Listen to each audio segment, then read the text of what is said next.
everyone. Welcome to The Path of Me. I'm your host, Wendy Hutchinson, and today my guest is an incredible woman. She lives in Belgium. She has a world following. She is a medium, a life and spiritual coach. I would say an incredible spiritual teacher.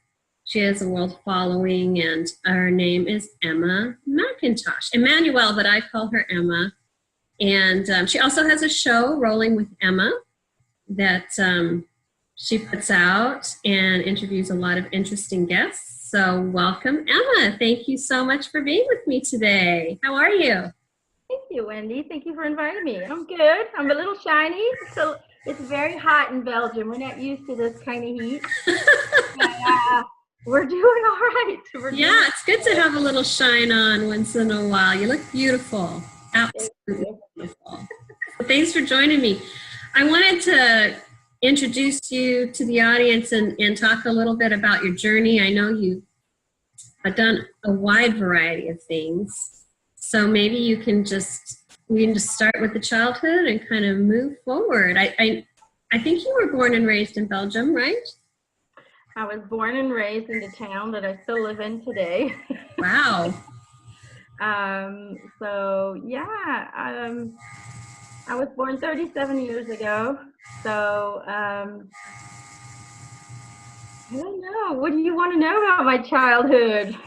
Well, I guess the first thing I'd ask is because you are a medium, which means you connect with spirit on the other side, energies of people who have passed away. And I'm wondering, have you always been open like that? Have you always been aware of that connection?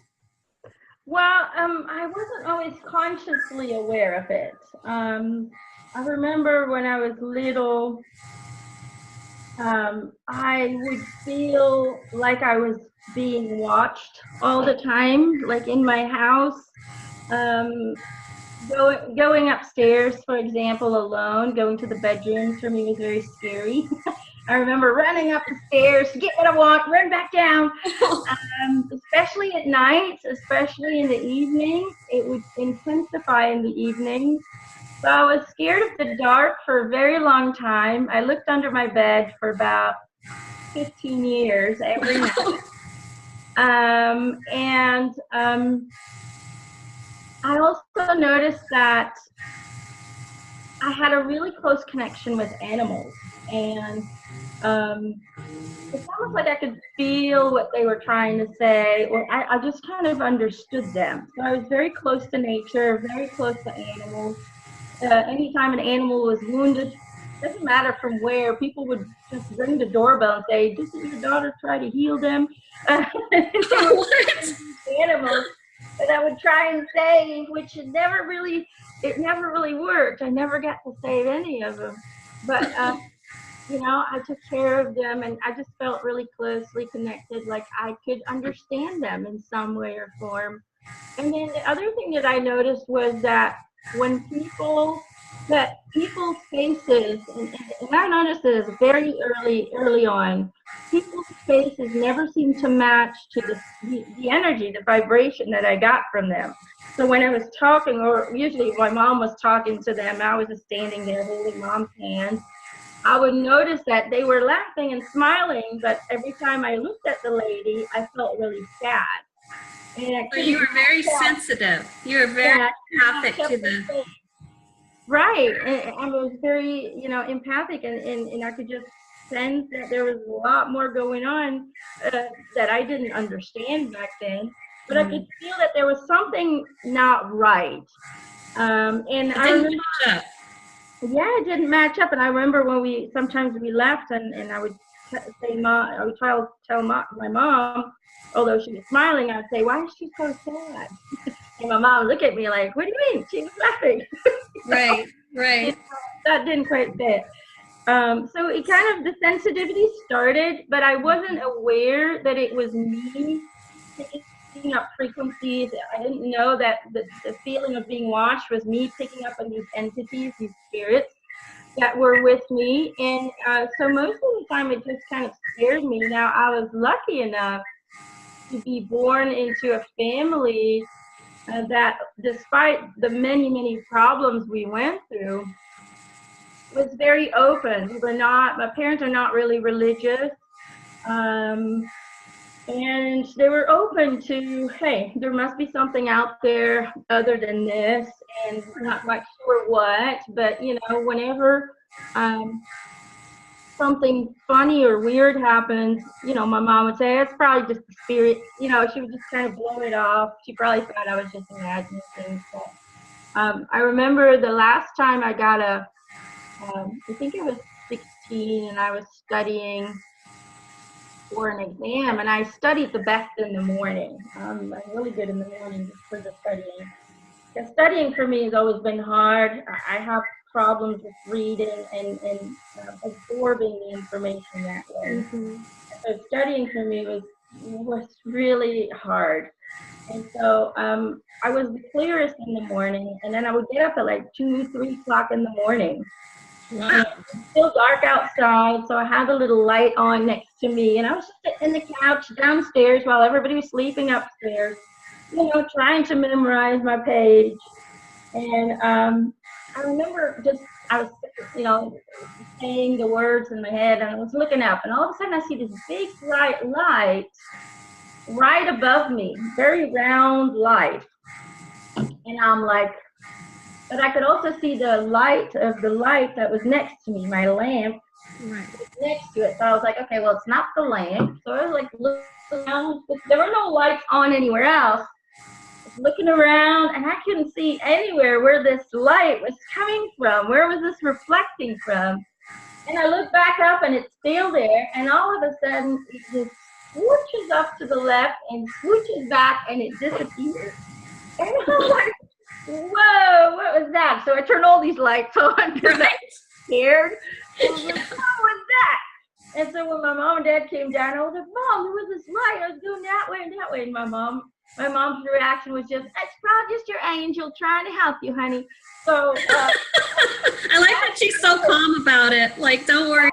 Yeah, they never really freaked out about anything like that. And then the real confirmation for me came, I think I was 19. Right, I was 19, and so I went to vet school, and that didn't work out because I really had a problem absorbing all this information. Sure, sure, it's a lot. 8 hours to memorize one page. There's right. This 500 pages, so I was like, oh, okay. So, it started and it didn't work out, and I went to really bad depression. For about 2 years, I locked myself up in my room, listened to, a lot of depressing music, had a lot of... Went dark. I went into really, really deep hole, and my parents didn't know how to help me. And then my mom saw this medium in a book, in a magazine, and she was not far from us. And my mom's like, maybe we should go and talk to her. You never know, So we go over there. I was kind of like, yeah, this is all crap and baloney,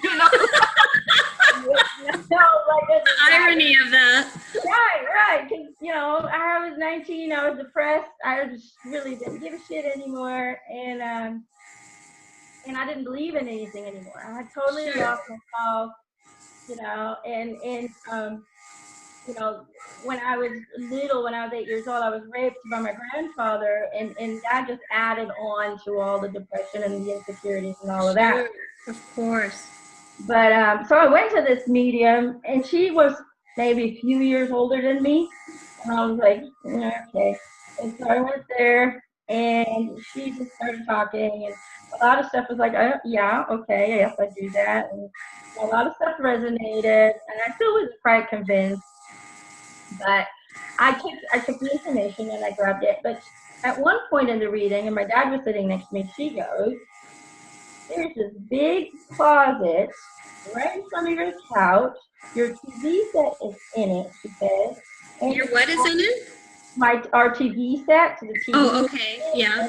VCR was in it, back in the day of the VCR. Right. And she said, your VCRs keep exploding. And I was right. A lot of electronic stuff in our house always broke quickly. After a year, boom, it would explode. We were like, okay, I don't know. And she's like, it's very cold in your house all year round, right? And my dad's like, yeah, it's probably just the heater that's not working properly. And she's like, no, it's not the heater. There is a spirit in that closet. There's a spirit there. There's a spirit in her bedroom. And, she would just mention all these spirits that are basically stuck in her house that we didn't know about. But I started to notice that everywhere she said there was a spirit, those were the places where I felt watched. So I started to make that link, and I was like, okay. So she came over to the house. She cleared the house, and you could see the thermometer in the house went up with 10 degrees. What? You could see it go up as she was clearing these spirits. So my dad was like, what? And nothing ever broke after that. And she kept saying, well, you're on this water line, and it attracts a lot of spirits. And she kind of said, well, there's a lot of spiritual activity inside you as a family, too. And that's just kind of how it started. But becoming a spiritual translator and really kind of going in that direction for a career really didn't start till a few years ago, because my whole life I kind of felt out of place. I felt like I didn't belong here. I felt very different than everybody. Like, people would just be happy doing the same job their whole life, and there's nothing wrong with that. But for me, that seemed like I couldn't find anything that would say, yeah, I could do this for the rest of my life. Like I felt like I was meant to do something, but I couldn't put my finger on it. And so I tried to fit in and do the normal jobs. And I had lots of jobs because I get bored of my job really quickly. And so this one job, my last job, I had for about 15 years. That was my longest job ever. And they kind of screwed me over. I was trying to move up, and they said, yes, you're moving up. And then all of a sudden it was a no, and they threw the contract into the bin. And I was like, what? After everything I've done. And I was so angry and upset that I stopped going and I stayed home. With the help of my doctor, I got to stay home and figure stuff out. And so I was going back into that darkness. And I decided, you know what, I'm just gonna, for some reason, Buddhism came into my head. And I started to look into Buddhism because I wanted to know why those damn monks were always so freaking happy. And why I couldn't be happy. So I went into Buddhism and I really started to look into it and started watching videos. And I met Thich Nhat Hanh, who's a spiritual or a Buddhist monk who would teach mindfulness and Buddhism and all of that. And he kind of makes this beautiful blend of traditional Buddhism, with this modern kind of view of mindfulness. And so I really went in and looked into him, and I found out he had this spiritual center right here in Bordeaux in France. So after doing that, going into the mindfulness, together with Gerald, my husband, we both kind of went, yeah, something needs to change. We need to find our purpose. We need to find why we're here, because we're getting smacked in the face by the universe. So we looked into that, and that really helped us kind of find our center and find our peace.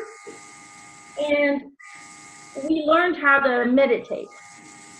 The Buddhists meditate a lot, and mindfulness teachers will also put emphasis on meditation. So we started to meditate. Now, first, I have a very busy mind. I'm an Aries, so I'm always, and my mind's always on fire.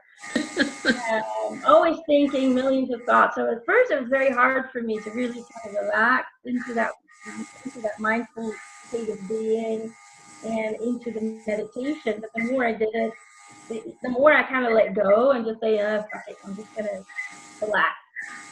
And It's a practice. It takes is. a while to really calm the mind and get, when I first started it, I would do 3 minutes in the morning and 3 minutes in the evening. And I had such a monkey mind. The only way I could quiet my mind was to count to 63 times. Okay. I mean, that sounds really simple. It took months. It took months for me to be able to count. Oh, it was the same thing for me. Gerald 3 times.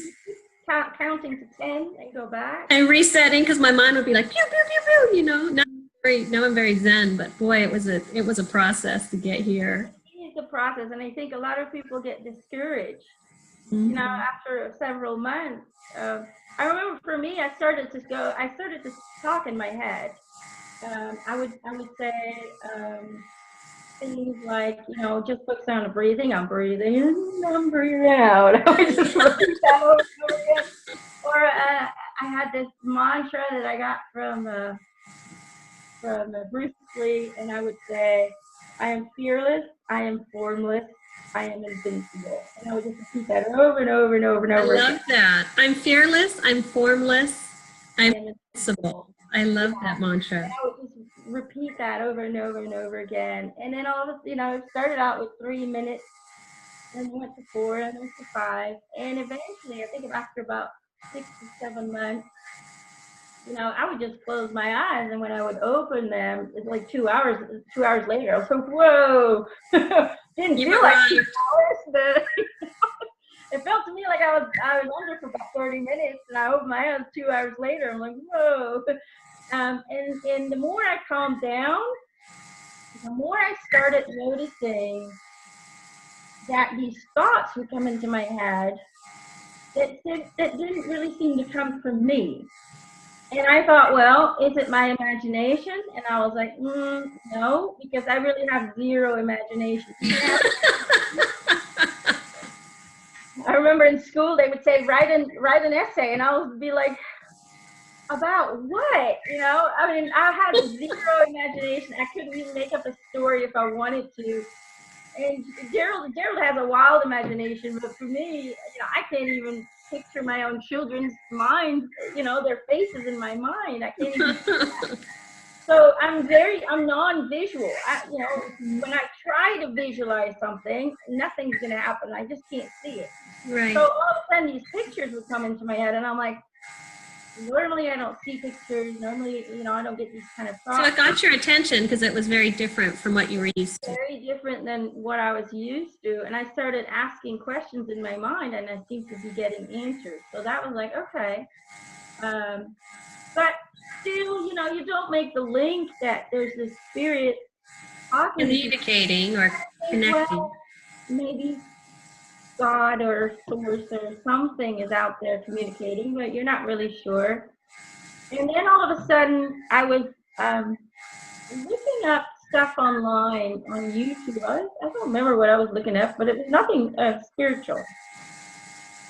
And this video pops up, and it was Channel Eric, and it was with Jamie Butler, and it was an interview with Buddha. So me being in the Buddhist kind of thing. How perfect and timely that was. Right. I was like, that seems interesting. But at that time, I had never seen a person channel spirit that way, because the medium I went to seemed very different. So I looked at this video, and I was blown away. I instantly felt like, oh my God, this is true. It just felt so right in my heart. And I don't have that a lot when I watch videos. A lot of times I'm like, I'm a very critical person myself. So, I'm very critical, and I'm very cautious of what I trust and what I don't trust. So it resonated on a very deep level, it sounds like. It resonated on a very deep level, and so I started watching more videos and more videos, like that whole day. How long ago was that? I think about 3 or 4 years ago, something like that. And I had been doing readings with cards, because I kind of felt like I needed something to look on. My dad had bought a pack of tarot cards lots of years ago, and he would play around with it. And so I noticed that when I was at work, colleagues would come up and we'd have to work in pairs, and they would tell me their stories, and I would say, well, I feel this and I feel that and I feel that's going to happen, but I was just spitballing what I felt. And then they would come, several weeks later, they would come up and they're like, yeah, it just happened just the way you said. And I started noticing, like everybody, don't mind our little fly friends here. Everybody seemed to be going, yeah, it just happened the way you said it would. And that started ringing some bells. And I was like, okay, well, maybe I should try doing something with these cards that my dad bought. And so I invited a friend who was in trouble, or, stuff was happening in her life. And I was like, let me just play and see what happens. So I started playing with these cards just for fun. And I would say, okay, I kind of feel this and I kind of feel that. And I was just using the card. I did not know how to read the card. Sure. It was intuitive information I think you were getting, but the card was kind of the prop. The card was kind of like I looked at it, and when I looked at the different cards, it gave me different feelings. So I just kind of used the cards as a visual to kind of get these feelings started. And that's how I started doing those kind of readings just for friends and colleagues and family and things like that. And people seemed to be very happy with it, which I thought was fun. But then when I saw the interview with Jamie, that kind of opened a new world to me. Because I was like, there's a whole new approach of communicating with the dead for me. I had never seen that before. So I started looking into more of that. And after that day, when I discovered channeling Eric, I think the next day or the day after, I'm not quite sure, when I was meditating, Eric just popped into my head and I could see him. And usually during my meditations, I don't see anything. I think we should mention, for those who aren't aware of what channeling Eric is or who Eric is, maybe you can just channeling Eric for people who are watching. Eric is a young man who committed suicide, and his mama, Elisa Medus, started a blog to kind of process the grief and to share her journey with the world and who Eric was. And it just kind of skyrocketed after she met a medium who was very accurate in all of the information that she gave. And he started to record these sessions with the medium, with Jamie Butler. And it just kind of went off from there. People loved the information that was given. They loved Eric's story, his new perspective, things like that. And so channeling Eric grew out to be a very large, I think, a source of information for people who want to understand what it is to be deceased, how it is on the other side, and why things happen the way they happen here. So it's just it's a source of information. Maybe higher perspective around the everything, about everything. And Eric is just a fun, bubbly spirit, who likes to curse a little bit. He likes to stick very true to kind of his human character, but who is, all-knowing, and who is, he always says, I'm part of everyone, I'm part of the whole. So well, we're all one, we're all connected. So he calls everybody his brother and sister. So yeah. So he's been helping people all around the world, and he's guiding new teachers, and I think that's what he did with me. I later on found out that he was my guide, that we had made an agreement before I was born, that he was going to help me and assist me in doing this, and that we had several lifetimes together, so he's part of my whole family. Which you didn't probably know when he first popped in. No, because, I had just been watching the videos for like a day, and I didn't really know Eric that much. And I just saw the video, so I didn't know what Eric looked like. I didn't go to the blog where you can see his picture. And so he popped into my head and he just went, "Hey, it's me, Eric. What's up?" And You're I like, was what? like, "What?" So he started talking to me in my meditation, and then he kept saying the same thing over and over again. He's like, "Why the fuck aren't you doing what you're supposed to be doing? What are you waiting for?" So he kept saying that, and I was like, "What are you talking about? I'm trying my best here in this lifetime." So I was getting mad at him because I was like, And you were still in your corporate job at the time? "Yeah, well, I was on sick leave because I didn't know what I was doing anymore."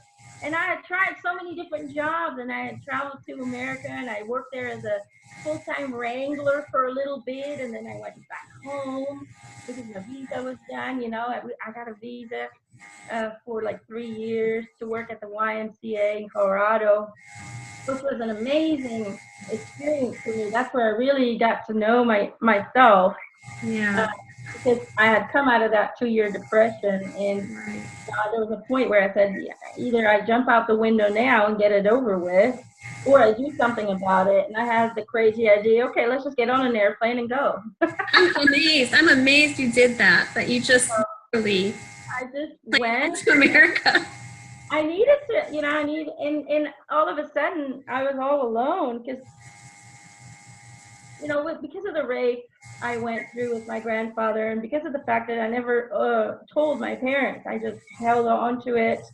I processed it myself, and my parents could see that I had been changing, and I would still put on that happy face, Sure. and everything's fine. But inside, I was dying. I felt like I was dying. I felt like I was sick from something that I didn't quite understand, and I became more and more fearful. And I became so fearful that I couldn't I couldn't go and buy out some ice cream. I couldn't go to a store and ask for a loaf of bread. Like my mom would say, "Run to the store real quick and get that." I would have total panic attacks. And I became very paranoid and completely scared of humans. I didn't trust. With good reason. But to have to process that by yourself must have been so hard because you have no Very, very hard. So I became support. very introvert, and I became very scared of everything. I couldn't pick up a phone because I didn't know who was on the other line.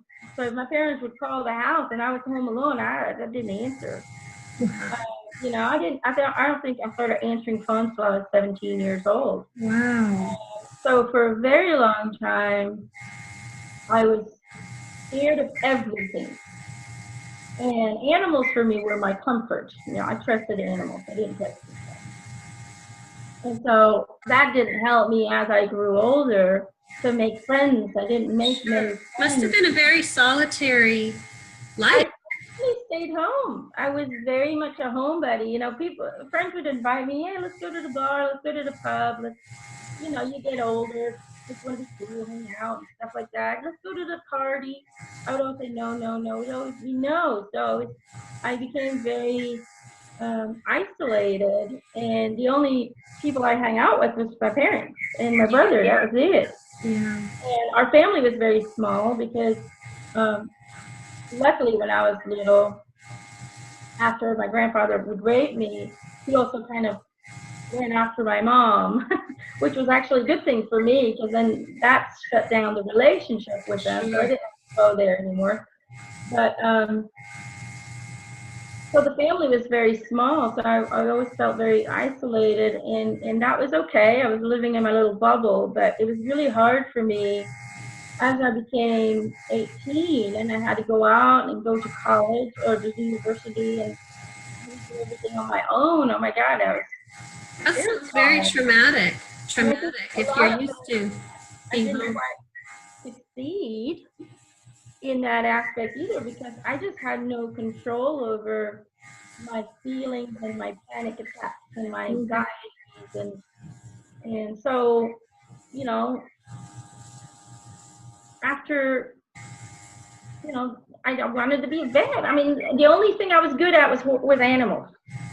So since I was 8 years old, I wanted to be a vet, and I was going to be a vet. So when the dream dies, then it's kind of like, who am I now, right? It's right, and the dream died, and you get to a point where you really just don't know anymore. You just don't know, because now they have all these different directions you can go into, with animals. But back then it was either being a vet, being a policeman on horse, or having working in a store with animals. That was it. Those are the three options I had. Right. How did you find this opportunity in Colorado? So what I did was, I started looking online, and I just looked up ranches. And I started writing down all these addresses, and I started writing letters, manual, Wow. Internet. I started writing, before, it was not before the internet, but that's the time when I still wrote written letters. Emails, I wasn't familiar with emails back then. And because I remember I had to go to the library. We didn't have a computer. My parents were always late on everything. Like one time I won a CD for that was the beginning of the CDs. We didn't get a CD player until 3 years later. So I had to wait. Did you have to wait 3 years to? My parents were always late on technology, so I had to go to the library to get to a computer. So I didn't have an email address or nothing. So oh my gosh! Wow. So I didn't know how to even write an email. So I would just look up addresses, and I would write them all down, and then I would start writing letters that I really would like to learn about horses and Western riding and all of that, and just to give me a chance, and blah blah blah. And I would send them out, and I think out of 100 letters, I got one letter back, and this person said, my sister and my brother-in-law live in Belgium, because his brother-in-law was stationed there in a military base. If you can go over there, he said, and just introduce yourself, and then I'll get feedback from her to see what she thinks of you. And so I did that, and we really hit it off, and it was a lot of fun hanging out with them. And so he had a livery that was part of the YMCA, and they do exchange programs. And so with their help, this exchange program, I got to go to Colorado, and I became a full-time wrangler. That's so awesome, Emma. I had much experience on horses. I had a few horse lessons here and there. Didn't have that many experience, but it was so much fun. And all of a sudden, you're in an environment where mom and dad can no longer help me. They can no longer do anything for you, and you have to just figure it out yourself. And it was the best crash course I'd ever taken. Survival. Yeah, it was like I had to talk to people now. I had to, figure out stuff on my own. I had to go to a store and talk to the register people. So I was forced. How did that feel for you? How was that for you, that adjustment, going from this very isolated life, and then you fly to another country and you have to face all these fears to survive? Right, and I had never been on an airplane before either. So how did you handle and process all of that emotionally? I had gotten to that point where I just didn't care anymore. I just didn't care what happened to me anymore. I mean, I could have ended up in the prostitution. Who knows? I didn't know. I'm glad you didn't. No, I didn't know, but I got to a point where I just didn't care anymore whether I lived or died. Wow. And I was scared shitless. I was scared. I can imagine. My neck and back. But I closed my eyes. I got on that airplane, and I just went from there, and I just hoped for the best. And it was the best experience I ever had, because you get so close with all the wranglers, and we live together and we work together, so you kind of become a community, and you get to talk to people, and tourists would come in for rides, and I got to work with horses, which was my thing. It must have been hard for you when the 3 years was up and you had to go back. And I was so in my zone there, and I felt so good. And then I had to come back, and my boss was really a sweet man, Alan. I love you. And he really tried to keep me there. He tried to see if there was a visa we could do, work visa or anything like that, but it was really hard, and it just didn't work out. So I went back crying like a little baby. Yeah, but for some reason I felt stronger, and I felt, I can do things. So it really kind of saved me. It gave you confidence. You probably, for the first time, were healing and fully aligned with your truth. I was in peace to a degree. Like I had kind of let go of these demands that I had for my life. When you become very fearful, you start to create these demands. Like, I got to do this, and I got to get to that, and I got to reach this, and because you think that if you reach that, you're going to feel better, and these fears are going to go away. So once I kind of let that go, when I was in Colorado, I learned to just kind of let go of any demands and just kind of go one day at a time. And so when I came back, I kind of took that with me, and I started just focus on one day. And that kind of helped me. Like, I had no more expectations of life, because to be honest, I really still didn't know what I was supposed to do in this life. Like, I still had no idea, I had found peace. I had found courage and strength inside of me to kind of overcome certain fears. I still had a lot of fears, but I overcame a lot of them. Yeah. But I still had no clue on why the hell am I here? That was still a very big question for me, and that didn't come answered until after I met Eric. He's the one who said, what I'm saying is true. And I was like, yeah, but how do you start a business where you go, yeah, let's talk to some dead people? It's kind of a weird thing to start. And I live in a country that's very open about a lot of things. But when it comes to talking to spirits, they're still very much closed off on that. And they kind of look at you funny. And I was like, how do you get customers that way? Right. How do you build a clientele when you're in a community that isn't really accepting of it? Exactly. And I had a few colleagues, that would come in for readings, but Eric said, well, start by teaching meditation classes, and it's going to grow from there. So I was like, okay. So Harold and I finally had the courage to start a business. I quit my job permanently, and he didn't have a job, so it's a very big risk that we took. We had no income. So we started the spiritual center, and we started handing out flyers and trying to do everything to kind of get people to come. And it's just, for months, we had maybe 2 or 3 people that would come a day, and I was like, oh, wow, this is not working out. And we started to kind of lose hope, and Eric kept saying, no, it's happening. Be patient. Give it a few more months. He said, my mom will reach out to you, and you need to respond.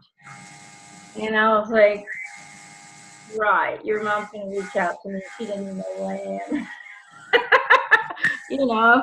And I think it was in August. We started the business in January. And in August, his mom reached out to me. And I think there was a discussion about something on the blog. I don't remember what it was about. And I had answered something. I was like, I think this and this and this, and I think Eric wants to say this and that. And so she saw that, and she reached out to me, and we were talking about, and I said, yeah, hey, if it were up to me, I do the readings for free. I do it for free for you.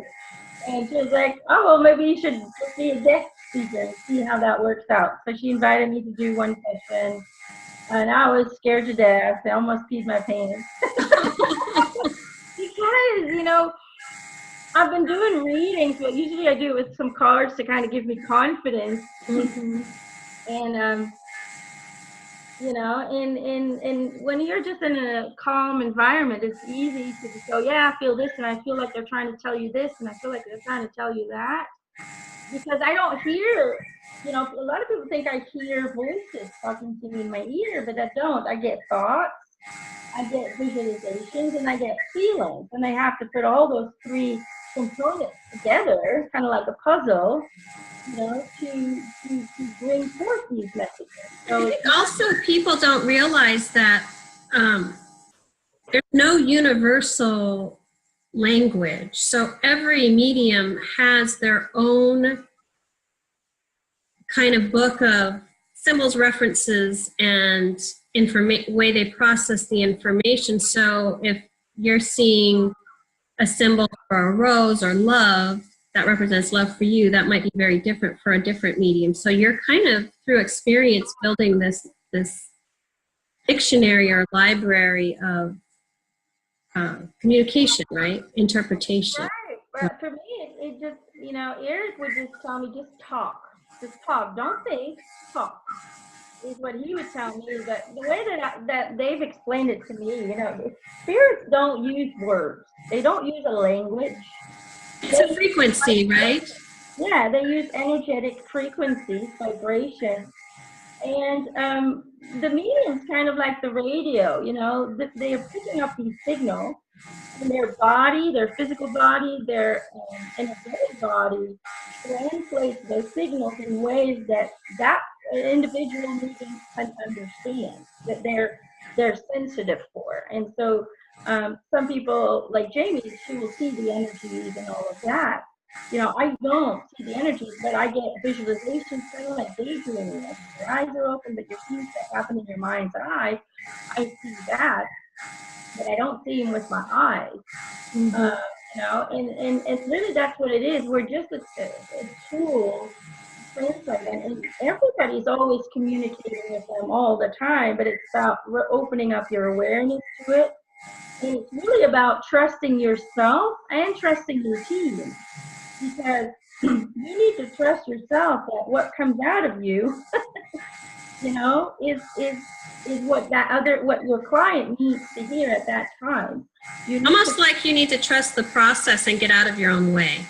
Right, because if you start thinking and if you start over analyzing what you're getting in, and it's coming through your filter and it's not pure.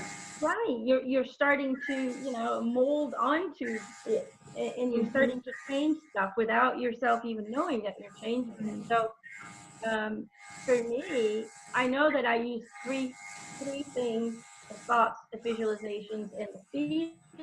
And I get a lot of feelings. 90% of it is emotional feelings. And for some reason, my body translates that really quickly into words. And so you have automatic writing. People do that. Eric calls me, I'm an automatic speaker. I just start talking. Well, that's amazing. You know, people who have had readings with me will know that, you know, they have all their questions prepared, but they usually, by the end of the session, they will not have asked one question, but they will all be answered usually in the order that they wrote down, because they know what right. people wrote. Right. Trusting them 100% that what comes out of my mouth is what they need to hear. Right, right. Also, I get out of my own way, and I don't think about what I'm saying. And that's why when I do these celebrity interviews, at the end of the session, you know, Gerald will ask me, so what did he say? And I'm like, I don't know. Yeah, well, look at the video. It's kind of like you literally step aside and allow the information just to come through. Right. I just go blah, blah, blah, blah, blah. And sometimes people stop me to ask them a question, because if they wouldn't stop me, I'd continue to talk. You know, and that's why people get confused. Like, don't you hear them? They think I'm a parrot. I hear a word and I just repeat the word. No, it's my own interpretation of that frequency, of that energy. You know? But yeah, because I'm not thinking about what I say, I usually don't remember what I said. Sure. And so I have to rewatch my own video to see, what did you say? Yeah, I hope it was good. I hope it was good information. I know. I'm like, right. So how did you've quickly established yourself globally. I mean, you have a global audience in just a few short years. How have you managed that? How have you dealt with, I think every medium has to battle questioning what you're doing and having self-confidence to continue to do what you're doing and know what you're doing is in pure integrity and truth. And how do you get to that space? Well, for me, it happened really quickly. This was not, this kind of awakening process. It didn't take me years. It was always present. I just wasn't aware of it. And then when I did become aware of it, it just exploded. And it's hard, and it still is to this day, because after the interview with Elisa, I got like 150 emails in one day. Oh my gosh. Right. And I was like, whoa, what's going on? And Eric said in my head, you better hold on to your jacket now. Make sure you guide your own energy correctly, or you're going to burn out. He said. But he kept warning me about, you need to make sure you take care of yourself. You need to make sure you hold on to your own needs and things like that, and direct, find a good schedule that's going to work for you so you don't get exhausted or whatever. And I was like, yeah, I was like, yeah, I'm fine. I can do it. Sure. Until you burned out, right? Yeah, it wasn't really a burnout, but it was, I was just, you go from, having a session once a week, and all of a sudden you have 5 readings a day, every day. Wow. That's a lot. And energetically, that's a lot. And that's the thing, is when you're channeling, our bodies are at a low frequency, so low vibrating energy in order to get the physical present.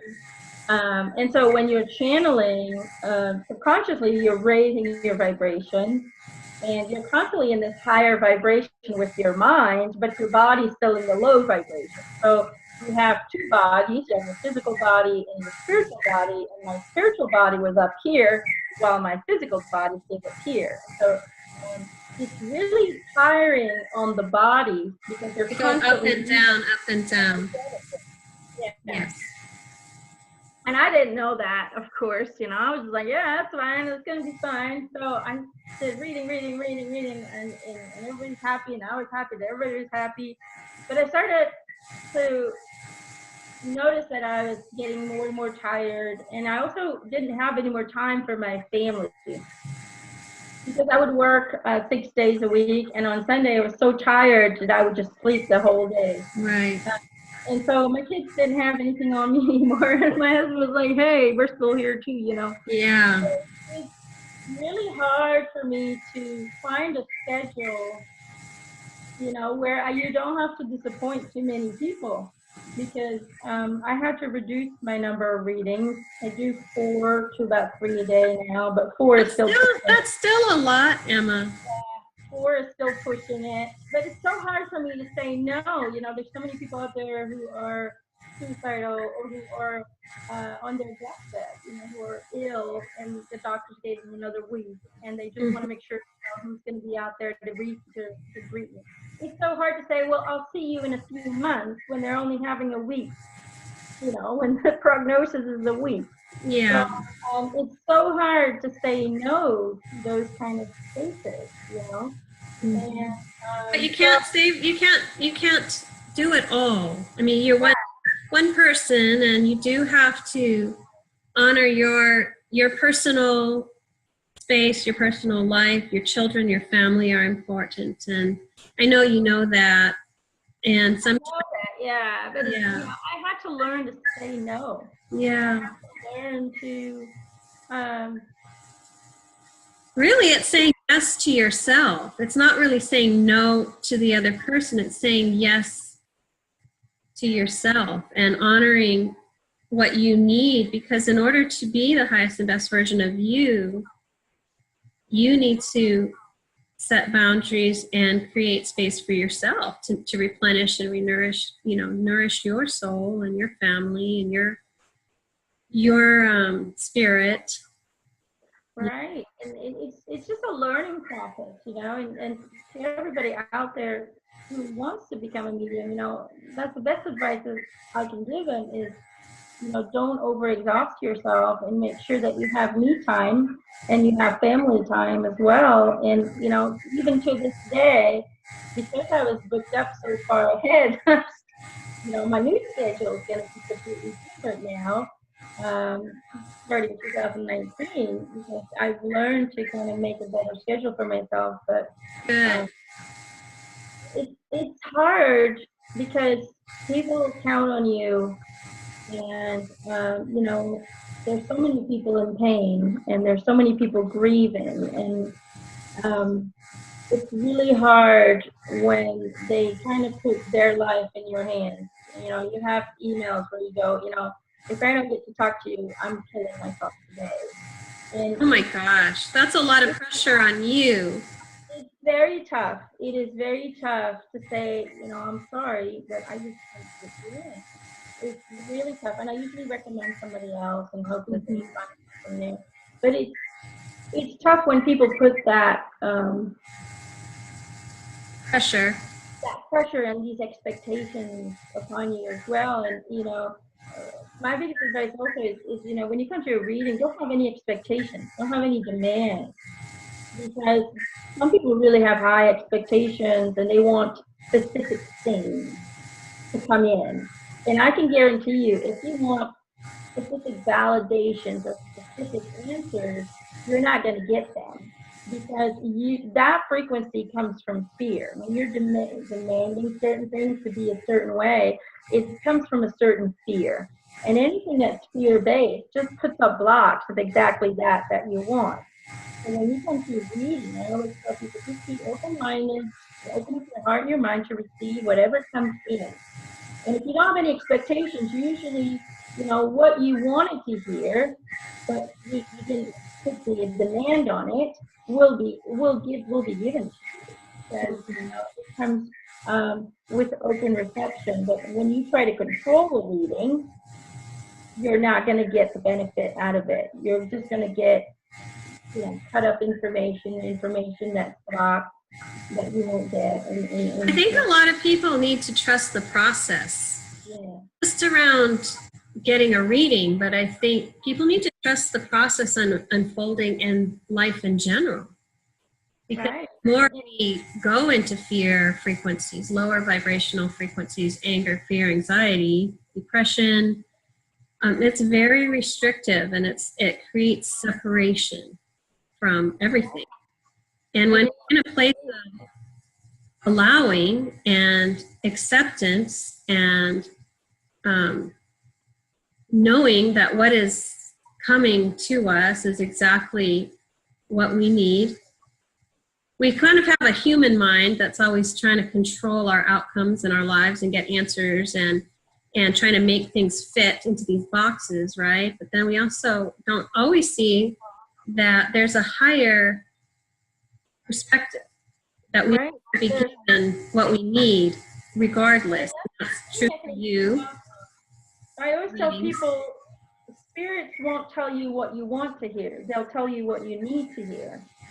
Because, we all want certain things, but maybe, going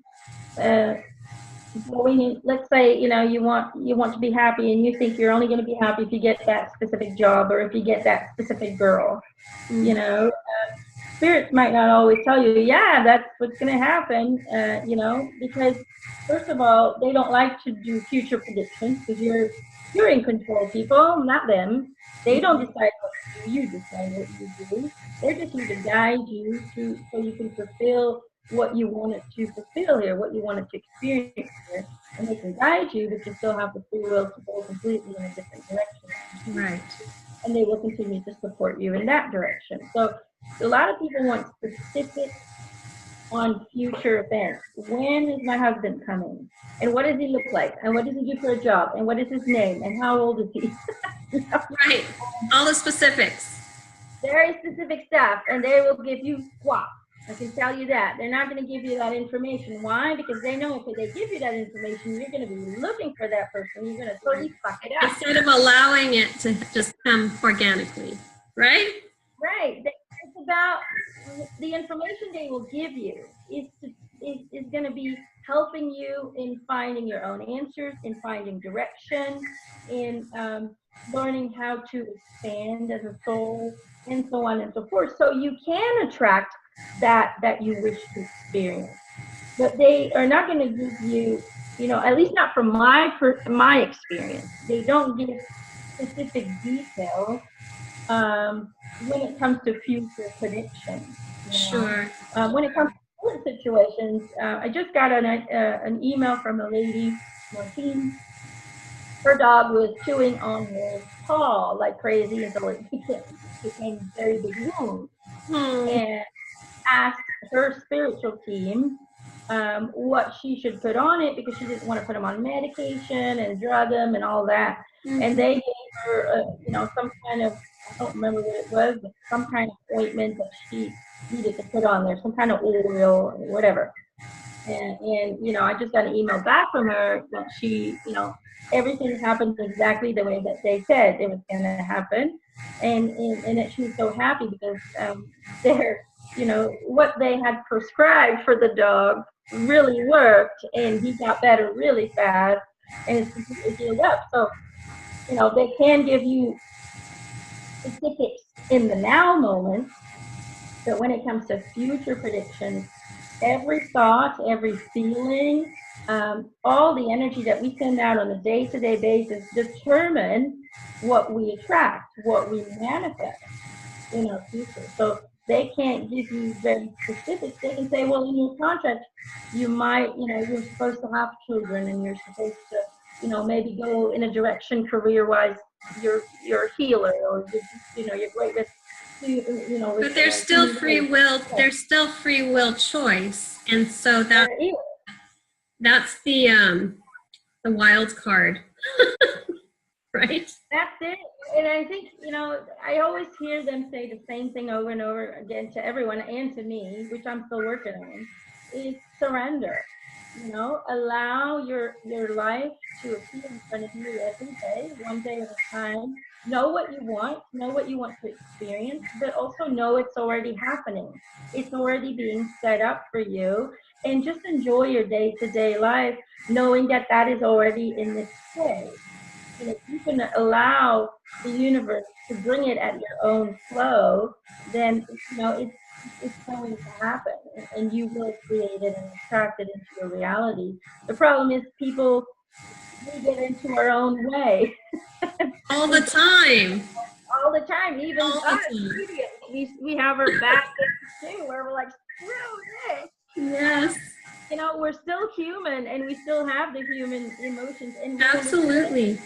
A lot of us understand it intellectually, what we're doing wrong, but it's applying it, and really feeling it that sometimes can be the trick. That's the tricky part of it.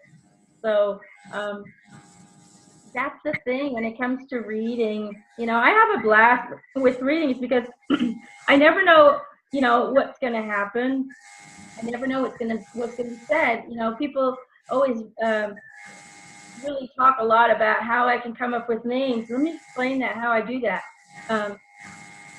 I can feel every letter. Every letter is a different frequency, a different vibration. So I can feel letters. And so I can kind of put them together. Or sometimes I get visualizations. For example, when someone called Peter, I'll get Peter Pan in my head. I got Wolverine in my head, and I'm like, Wolverine? Yeah, and I'm like, that's not going to be Wolverine, is it? So I went Logan. Right. So you have to form those associations, right? Right. So that's kind of how I get the names. But the thing is, I don't always get names. I have readings where I get tons of names thrown at my face. And then I have readings where I get 0. And it really depends on whether or not Spirit feels the need to reveal that. Do they want to waste their energy on that? Because they really have to choose wisely what information they're going to share in that. limited amount of time. Also, I think that's why I think you as a medium or me as an energy practitioner, we're a channel for the energy. It flows through us. We don't control it. We allow it to come through us, and the client gets exactly what they need, what their team, their spiritual team or higher selves deem necessary for them to go forward. Right, and that's really what it is. It's when you do want to channel specific, information for a specific person or your pet or whatever, you really kind of have to just surrender in the moment and just really not have any expectations. That's what I do. I just don't. I meditate before every session just to kind of get me calm. Sometimes I already get some information in, like I get feelings about that person, what going through, what the problems might be. And sometimes I get nothing, and then I'm like, okay, I didn't get anything. I don't hear anything right now. I'm like, I had readings where I don't get any spirit. And the only thing I do then is connect to the source. I connect to the energy that's out there, the whole thing. Mm-hmm. And I get a little worried then before I start reading. Like, I don't hear anyone. Like, what's going to happen? What's going on? Am I refunding this money? But every time it happens, I'm like, okay, guys, you better be with me. Because I'm at this moment. Whenever I start the session, 99% of the time it's going to be like, oh, I don't really want to talk to anybody. I just want to hear from energy, from source, from God, from whoever, what I can do to improve this or do that. And I'm like, okay, well, that makes sense why nobody came forward, because they just really didn't want to talk to specific entities. They just wanted to talk to the whole universe and just see, what their journey is or what their path is and things like that. So, I worry all the time, but it always works out. So. Right. So Emma, what's next for you? I know you do a lot of Learn It Live, seminars, you travel, you have online courses. Where can people find you? They can find me on my website, McIntosh.com. It's a very simple one. And I'll put that text down below. And they can click on that. My Facebook group is on there, Rolling with Emma, which is basically a group that is mainly focused on positivity. I just want positivity, spirituality in it. But I also just want people to focus on all the beautiful things we have as a human race, because there's so much focus on the negative. Yes. That I'm tired of all the negativity, and I'm tired of all the people attacking each other on Facebook. And I'm like, what, this is going to be a peaceful place where people can share beautiful things about each other, about the world, about how people are helping each other, spiritual teachers, anything that's inspiring, positive, and can go on there. And the link is also on my website, so you can find that all on my website. And then in Learn It Live classes, right now I'm doing a 6-course class. It's a 1 class per month, where it's all about finding your own path. It's about finding your own truth. Where I take you every class through the different stages in spiritual development, and how that applies to our kind of daily life, the financial, the relationships, and so on and so forth. So I'm teaching people to kind of rise from victim consciousness into manifestor consciousness, into channel consciousness, and then into being consciousness. And so I'm taking you on this journey with exercises that you can then do all month to forgive, to rise above it, and so on and so forth. So that's a lot of fun to do. Awesome. Normally I'm supposed to have a live event in the UK on September 1st. Unfortunately, we haven't reached our minimum ticket sales yet. So you still have some time. Yeah, you can still buy tickets till August 1st. And they can find that on your website as well? Find it on my website or on my YouTube channel. And I'll put all that information at the end of the video. So whoever wants to to still purchase tickets, please do, because we do have to get to 25. I have great fun sessions with people like you. I have great interviews with you, and I They're do so fun. with the wonderful Carrie Powell. We interview celebrities, and that's a lot of fun because she also feels things. She's very intuitive, and Yeah, it's kind of like you guys bounce ideas and information you're getting off. It's like kind of a 2-for-1 because she's kind of seeing. Yeah, I think she's great, and she gives her insights in it, and I'm feeling this or I'm seeing that. I think it's so much fun to do, so we do that. That's also posted on your Rolling with Emma page. Everything's on my Rolling with Emma page. Everything's on the website, and then if you go to YouTube and you just put in Emmanuel McIntosh, my channel will pop up where you can see all the videos I did for Channeling Eric, for Chilling with Adam, all the regular interviews, the radio interviews. You have been one busy woman the last few years. I've been doing a lot of things.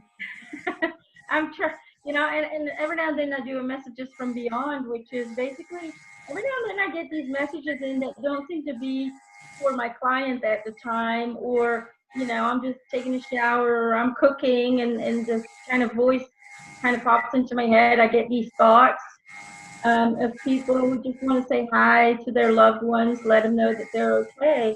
So I just write them down in a book, and when I have enough, I make a little video of it and I just share it because I don't know who they're for. But somebody will be guided to listen to it and receive. Right. So I'm hoping that people will be guided to it and so they can receive their message. And I'm just very, very busy. Well, I want to thank you so much for the powerful work you're doing. You are such an inspiration. You're a spiritual teacher. Your following is just going to grow and grow, and I'm just so honored to have met you in person, call you a friend, and just to walk side by side with you on this incredible life journey. I know that we have a lot of work to do together in the future. I can't wait to see where you end up in life. I better get your autograph now. You may be more famous than you already are. I better lock that down real quick before you get swept away. I'm hoping to next year come to the States and do a live session, a live group session. So I'm hoping to do that next year. But yeah, isn't it fun how you once you kind of open up to that, your vibration starts to rise. You start to attract all these beautiful people into your life, and I was happy to have found you. Yeah, I'm so glad we met each other. I think too, as your vibration rises and your consciousness expands, there's almost like what I was shown was like a bag just like shaking out like Scrabble tiles. Like there's a shakeout, a fallout of things that don't resonate with you anymore. And it can be a huge adjustment because people fall away. People fall away as you change and evolve, and your journey and consciousness is expanding. People who don't resonate or understand who you are, who you're becoming, start to there's an attrition that takes place that makes room for all those beautiful people who really resonate and are kind of in the same frequency or mindset or consciousness, and it starts to attract and create this beautiful family around you where we can work together to lift others up, Yeah, and sometimes, it comes with letting go of certain fears and relationships. Yeah, just things that no longer help you or that no longer seem to be, there's no longer a place for it in your new vibrational existence. Sometimes, that just come with physical aches and pains as well, where your body needs to learn to release it. So change is always tough, and even if you're changing into a higher vibration, even for me, I've noticed I got sick a lot. And these enormous energy shifts were happening. That's a releasing, I think, of a lot of things, right? You're processing all this new light encoded energy that's coming in as your vibration is rising, and you're also releasing a lot of things that are, density and no longer serving you as you're going higher. Pain is not always negative. It just means you're growing. It means you're letting go of stuff and you're processing it. And that's something that I've learned through you. Oh, thank you. It's, sometimes you're just processing stuff, you're letting go of it, and that sometimes hurts. But as long as you kind of keep in mind that it's okay, it's just growing pain. Also, everything, I think we have to remind people that everything you're feeling, that's suffering, is not your permanent place. It's not the permanent resting place. It's a temporary experience coming up for you to actually examine more closely the feelings, emotions, and stories and programs that you've been running that maybe aren't, benefiting you. And once you do that and go there, then you can feel it, acknowledge it, and then here's the key: let it go. As people hold on to things for years, decades, lifetimes, that are not benefiting them. It's like you have to feel it and then give it the grace and blessing and let it go, So. Yeah, and I think that's the beauty of living one day at a time. Absolutely. Let it go. It was yesterday, no longer focusing on it, moving forward. Exactly. That's the healthiest thing. Well, Emma, it has been such a gift to talk to you. You are such a bright light in the world, and I feel so honored to call you a friend. Thank you so much for. You're very welcome. Hey, do you have any parting words? You've just filled this interview with so much incredible information, but if you have one last thing you want to say, now's your chance before we go. Well, I don't know. I guess I'm just going to continue doing what I do as long as people want to hear from me, as long as they want to listen to my teachings. I'm going to continue doing what I do. And, I have a great interview as well coming up with Jamie Butler, where we're going to talk all about channeling and how it affects you and just everything about channeling and being a mom, channeling and all of that. So that's going to be a lot of fun, something to look forward to. And just keep up the great work. Love yourself. That's all I have to say. And what my experience has taught me that, it doesn't matter how hard it gets, there's always light at the end of the tunnel, because guess what? This is only temporarily. We all go to a beautiful place when this place is over. And we can change. We can change things for the better, but you have to choose to, first of all, take responsibility of your own future. And you have to choose to change the way that you see things, the way that you perceive things. That was sometimes we have to move to a whole other country to do that.